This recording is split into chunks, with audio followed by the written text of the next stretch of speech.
Good morning everyone. Last video में हमने plane stress topic किया था और अब हम करेंगे जनरलाइज्ड प्लेन स्ट्रेस।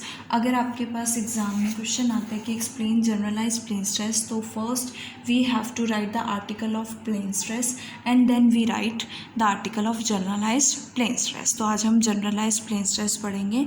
देखो, let us consider a cylinder with generator parallel to x3 axis. हमने एक सिलेंडर कंसिडर किया है जिसके जनरेटर जो है वो x3 एक्सिस के पैरेलल है और उसके बेसिस किस प्लेन में है, x3 is equal to plus minus h plane में है। ये इस तरह से हमने लिया है सिलेंडर। और वी शैल कंसिडर, इस सिलेंडर को हम एक प्लेट ले लेते हैं। जैसे कि अगर हम एक प्लेट कंसिडर करें तो एक प्लेट एक सिलेंडर होती है जिसकी हाइट बहुत ही स्मॉल होती है, ठीक है। और जिसके सिलेंडर के जो प्लेट के आपके फेसेस होते हैं वो सिलेंडर के क्या बन जाते हैं, बेसिस बन जाते हैं। So we shall consider such cylinder a plate अगर हाइट 2h क्या है, स्मॉल है, किसके कंपैरिजन में, उसके लीनियर डायमेंशंस मीन्स रेडियस के कंपैरिजन में या एरिया ऑफ क्रॉस सेक्शन के कंपैरिजन में जो हाइट है वो बहुत ही ज़्यादा स्मॉल है, तो हम उस सिलेंडर को क्या कंसिडर कर लेते हैं, प्लेट कंसिडर कर लेते हैं। जैसे कि अगर हम प्लेट को देखें तो वो एक तरह से सिलेंडर होता है जिसकी हाइट वेरी स्मॉल होती है as compare to its radius और एरिया ऑफ क्रॉस सेक्शन। और बेसिस जो हैं सिलेंडर के वो प्लेट के फेसेस बनेंगे और plane x3 is equals to 0 जो है इस प्लेट का क्या बनेगा, मिडल प्लेन बनेगा।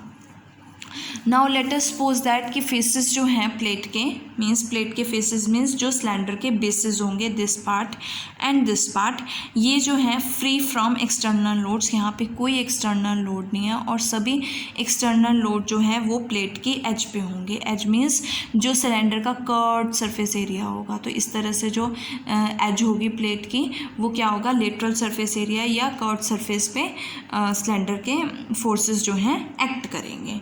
सो लेट अस कंसिडर, हमने एक थिन प्लेट ली है जिसकी थिकनेस 2h है जो कि बहुत स्मॉल है compare to linear dimension of the cross section.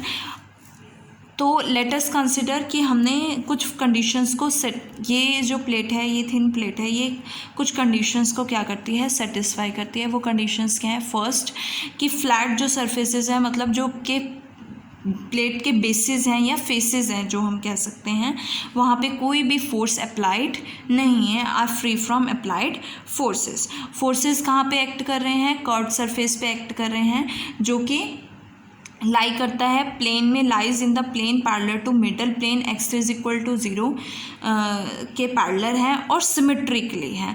तो अगर सिमेट्रिकली डिस्ट्रीब्यूटेड है तो मिडल प्लेन में कोई डिस्प्लेसमेंट नहीं होगी अलॉन्ग x3 एक्सिस। थर्ड क्या कहते हैं कि कंपोनेंट F3, अब x3 के अलॉन्ग कोई डिस्प्लेसमेंट नहीं है और x3 के अलॉन्ग और प्लेट के जो फेसेस हैं उन पे कोई फोर्सेस नहीं है, तो F3 कंपोनेंट जो होगा बॉडी फोर्स का वो वेनिश हो जाएगा और कंपोनेंट्स F1 और F2 सिमेट्रिकली डिस्ट्रीब्यूटेड होंगे किसके रिस्पेक्ट में, with respect to the middle plane. Now इस प्लेट के लिए, for this plate we will take the mean value of displacement ui। हम मीन वैल्यू लेंगे डिस्प्लेसमेंट की ui की, जो कि क्या होगी ui बार, जहाँ पे ui बार क्या बनेगा हमारा, जनरलाइज डिस्प्लेसमेंट्स होंगी।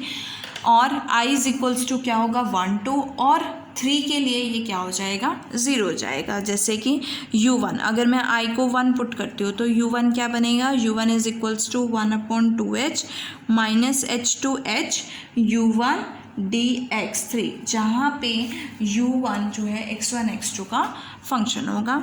उसके बाद u1 बार होगा, u2 bar is equals to 1/2h minus h2h u2 dx3 और u3 बार जो होगा हमारा यहाँ पे क्या बनेगा, 0 बनेगा।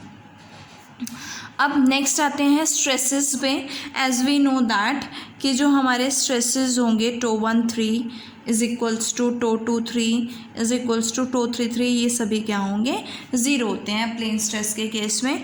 तो टो 1 3 बार की बात करूँ तो टो 2 3 बार की बात करूँ या टो 3 3 बार की बात करूँ, ये भी 0 होंगे। क्यों 0 होंगे, क्योंकि इनकी वैल्यू क्या है, tau 1 3 bar is equals to 1/2h minus h2h tau 1 3 dx3। Similarly tau 2 3 bar क्या होगा, 1/2h minus h2h 223 dx3 and 233 bar is equals to 1/2h minus h 233. As we know that 213, 223 and 233 क्या है, zero हैं, तो इनके generalise form भी क्या होंगे, जनरलाइज स्ट्रेसेस भी क्या होंगे, ज़ीरो हो जाएंगे. अब हम इक्वेशन ऑफ इक्विलिब्रियम की बात करते हैं. तो इक्वेशन ऑफ इक्विलिब्रियम क्या होती है, tau alpha beta. Plane stress के केस में हमने क्या फाइंड आउट की थी, tau alpha beta comma beta plus F alpha is equals to zero, जहाँ पे अल्फ़ा कॉमा बीटा क्या है, 1,2 है. तो अल्फ़ा को 1 पुट करोगे, आपके पास 1 बीटा कॉमा बीटा प्लस यहाँ पे 12 आएगा. जनरलाइज के लिए फाइंड आउट कर रहे हैं. इक्वेशन ऑफ इक्विलिब्रियम ये होती है, तो जनरलाइज के लिए आपके पास क्या आ जाएगा, 12 आ जाएगा. तो 1 beta comma beta bar plus F1 bar is equals to 0. Beta को ओपन करोगे, आपके पास क्या आएगा, 1 comma 1 bar, 1 2 bar plus F1 bar is equals to 0. And for alpha is equals to 2 के लिए आपके पास क्या आएगा, 2 beta comma beta bar plus F2 bar is equals to 0. Open करोगे बीटा को, तो आपके पास क्या बनेगा, 1 comma 1 bar plus 2 comma 2 bar plus F2 bar is equals to 0. अब देखो आपके पास 213 बार की वैल्यू ये है, 223 बार की वैल्यू ये है, 233 बार की वैल्यू ये है. तो आपके पास 211 बार की वैल्यू क्या बनेगी, 211 बार कॉमा 1. अगर 11 बार की वैल्यू यहाँ पे 211 आएगा तो कॉमा में, मतलब अगर मैं पार्शियल डेरिवेटिव करूँगी x1 के रिस्पेक्ट में, तो आपके पास क्या आएगा, 1/2h integral minus h to h 1 dx3. Similarly 2 क्या बनेगा, 1/2h integral minus h to h 2 dx3. And 1 bar क्या बनेगा, 1/2h integral minus h to h 2 dx3. Similarly 2 bar 2 is equals to 1/2h integral minus h to h 2 dx3. Okay. और अब हमारे पास क्या बचता है, F alpha.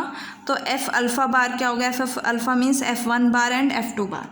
F alpha bar किसका फंक्शन है, x1 x2 का, और ये क्या बनेगा, 1/2h minus h to h F alpha of x1 x2 x3, जहाँ पे आपके पास अल्फ़ा की वैल्यू क्या होगी, 1,2 होगी. ये आपकी हो गई इक्वेशन ऑफ इक्विलिब्रियम का case.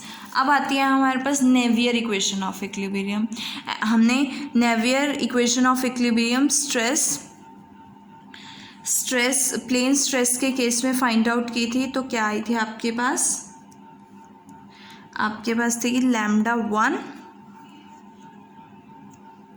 Plus mu curl θ1 upon curl x alpha plus mu del square u alpha plus F alpha is equals to 0, जहाँ पे अल्फ़ा क्या होता है, 1,2. तो जनरलाइज्ड के लिए क्या होगा, हमने λ1 स्टार लिया plus mu curl θ1 upon curl x alpha plus mu del square u alpha क्या है, जनरलाइज्ड केस में u alpha bar plus F alpha क्या हो जाएगा, F alpha bar is equal to 0. और θ1 क्या हो जाएगा हमारे पास, अल्फ़ा 1,2 और θ1 की वैल्यू यहाँ पे क्या बनेगी, 1/2h minus h to h θ dx3. और u अल्फ़ा बार और एफ अल्फ़ा बार क्या होगा, यहाँ पे जनरलाइज डिस्प्लेसमेंट्स और बॉडी फोर्सेस होंगे. और इसके साथ हमारा ये टॉपिक क्या हो जाता है, यहाँ पे ख़त्म हो जाता है. Thank you.